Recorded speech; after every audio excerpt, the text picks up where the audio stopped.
नमस्कार. बातमी अंबड तालुक्यातील करंजाळा येथील बँक अधिकाऱ्याच्या जाचास कंटाळून युवकाची आत्महत्या. काल सकाळी युवक शेतात जाऊन स्वतःच्या मफलरीने गळफास घेऊन आत्महत्या केली. मराठवाड्यातील हे आत्महत्येचे सत्र थांबेल कधी यावर प्रश्नार्थक चिन्ह उद्भवलेलं जात आहे.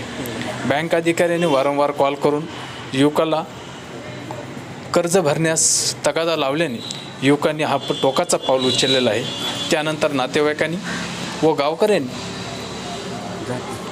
मृतदेह पोलीस स्टेशनमध्ये दाखल ठेवून जोपर्यंत बँक व्यवस्थापकावर गुन्हा दाखल होत नाही तोपर्यंत मृतदेह उचलण्याचा निर्णय गावकऱ्यांनी घेण्यात आलेला आहे. शेवटी 8 तासाच्या ठिय्या आंदोलनानंतर बँक व्यवस्थापकावर गुन्हा दाखल करण्यात आलेला आहे.